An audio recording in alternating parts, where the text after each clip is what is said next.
Alright guys, today I'm having a crisis and we need to talk about it because you're probably having the same crisis I am.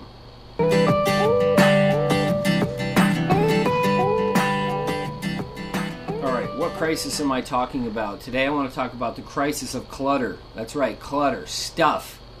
You know, I'm a collector. I am admitting it, I'm confessing it, and right here in this public format, I'm coming out as a collector, okay? I didn't say hoarder, because I'm not a hoarder, but I am a collector. And there's a fine line between hoarders and collectors. And maybe you're like me and you got a lot of stuff. You know, I counted up some of the things that I collect. First of all, I collect kids, all right? I got a lot of kids. I got 12 of them. I don't collect wives, but I do collect kids. And they come with a lot of stuff too. And so you start this process of collecting stuff. And so anyhow, what else do I collect? Well, I collect hats. I talked about hats yesterday, and I found my hat I talked about yesterday hanging on the hook over there, the world's greatest dad hat. I collect tools, and incidentally, I'm going to show you my hat collection here. I counted 24 hats on my hat collection. I got sick of them laying all around, and so I went out in the shop and got a handful of nails, came in and pounded a nail in the wall here in my bedroom and put all the hats up on the wall. So now I know where they all are, and whatever hat I want to wear, I just grab it and wear it. And that's one of the solutions, is organization. We'll talk about that a little bit. But then I collect tools. I got a ton of tools. I'm kind of a Mr. Fix-It guy. I love to fix things. I love to think about how things work. And so I've got a tool for everything. I mean, I love to collect tools. I got tons of them. A trailer's full of them. Then I also mentioned I collect books. I have, I don't know, probably between 5,000 and 10,000 volumes of books. Love to read and fascinated with learning, so I just got a ton of books, and that's a problem. Filmmaking and photography, you know, fascinating to be able to capture an image or to be able to, you know, make a film. So I got all kinds of stuff for that. And now my art studio has turned into a filming studio, and I got my tripods out, and there's just clutter everywhere.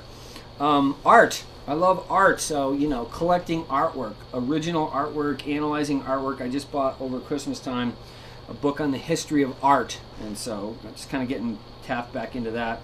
I started another crazy habit just last year. I bought a sewing machine. Why in the world did I buy a sewing machine?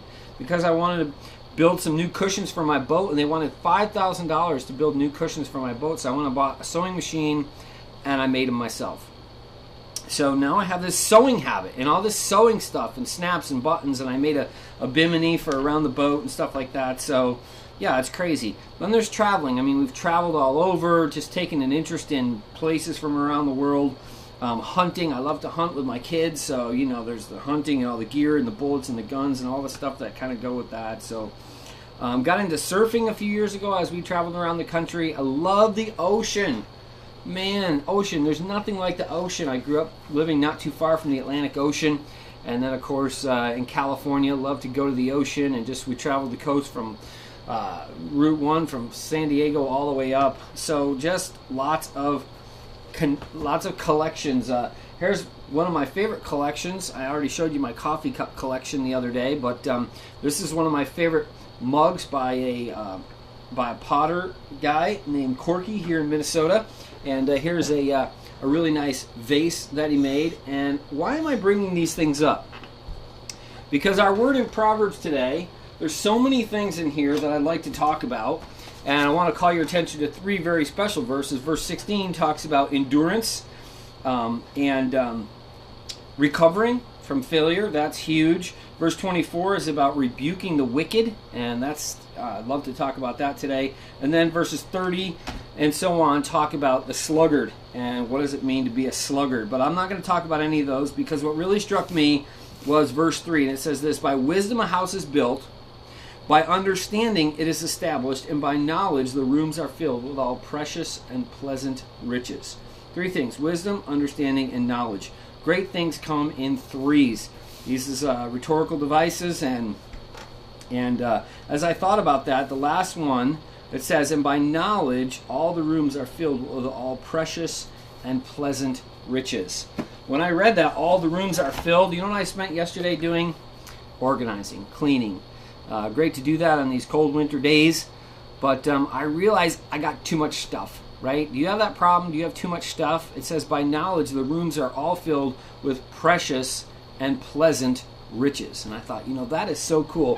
When I think about that, I think about things like this really cool vase from my buddy Corky, who made that. That is, when I saw his work, I'm like, that is amazing. He is an amazing potter. He stands out, amongst all potters at all flea markets. And so I bought several of his pieces. I bought a little honey pot. We bought several coffee cups and different things. Why? Because I appreciate his work. I love something of beauty. Mr. Bear down here, a guy carved that. He carved that whole thing, that bear with that fish in his mouth. That is amazing. But here's the problem. We have all these things that we collect, but we also have a lot of junk. And sometimes it's the junk and the less valuable things that clutter out, that squeeze out, that take away from that which is beautiful. Now, I've got some friends, some really good friends, and I'm not going to say they're minimalist, but they've been a really great example to me of contentment and learning to do without things. Their house, and they're fairly wealthy people, but their house is pretty much the same. They don't clutter it up with all kinds of artwork like I do. And, I just appreciate that. And one of the things that we realize is that Jesus said, hey, do not lay up for yourself treasures on earth, but lay up for yourselves treasures in heaven, where moth and rust do not come in and steal and kill and destroy and those kinds of things.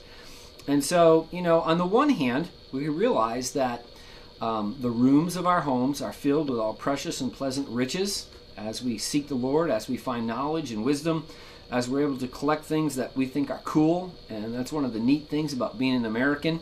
Not that we are, we're materialistic, but we don't want to be ostentatious.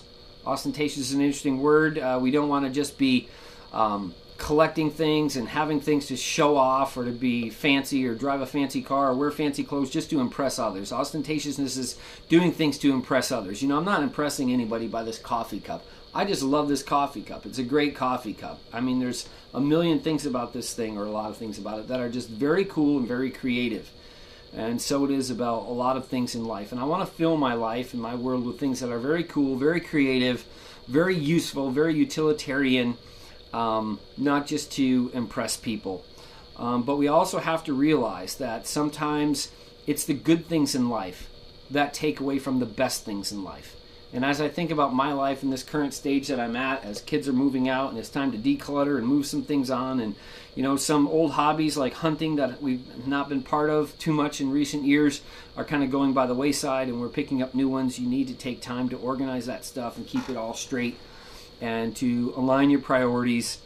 Sometimes, and that's really the point of this, is that sometimes the good takes away from the best.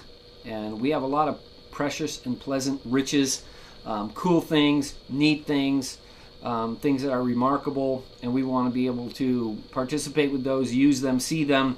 But if our lives are filled with clutter and paper and junk, something I really hate, and that is plastic Elvis lamps. Okay, things that are just cheap, that aren't earthy, that aren't real. They're just plastic copies of things. If we fill our lives with plastic copies of things, we're not going to be able to enjoy the real and the good things in life. And that's the way it is with the stuff in our world, as well as our relationships. If we spend our whole lives just, on Facebook looking at what everybody had for dinner, we're not going to be able to sit across the table from our own kids and our own loved ones and have the time to be involved in their lives. So I guess the point of this is, choose the best things. Our lives, as is said in a good and a positive way, our lives are filled with all precious and pleasant riches as we become wise people. So let's throw away the trash. Let's get rid of the garbage. Let's move the clutter aside, whether it's in how we spend our time, whether it's in the things that we collect, and let's invest in the kingdom, in eternity, in things that really count, things that really matter. A lot of these coffee cups I got, they all got broken, the handles got broken, but you know what? A lot of good times went into sitting around the house as a family, sitting around the fireplace, drinking coffee, hanging out, having friends over. And, the ones that survive, when I'm dead and gone, this stuff can go to our kids and be mementos and memories. Hopefully we'll get the clutter out. That's what I'm working on. So that's my confession. That's my problem. You pray for me, I'll pray for you. Thanks for taking some time to join us today. We have 7 days left. 7 days from today is the end of this experiment, this 31-day challenge to read the Proverbs every day. I am going to continue to do videos. I'm not going to do them every day. In the next couple days, I'm going to announce what I'm going to do. I got a very special thing planned for February 1st, and then I'm probably going to do 1 or 2 a week. So I'm going to tell you about some of those things that I'm thinking about doing. And so thank you guys for cheering me on here. If you like this video, like it and subscribe. Check out the DeRocher family on DeRocher Family Ministries. We have a new CD coming out in a couple of days. Pretty excited about that. It's been a long time on the back burner. So thank you guys for taking some time to hang out with me today. And we'll see you tomorrow. God bless you. Lord, won't you lead us, prepare our hearts. We are your hands, we are your feet.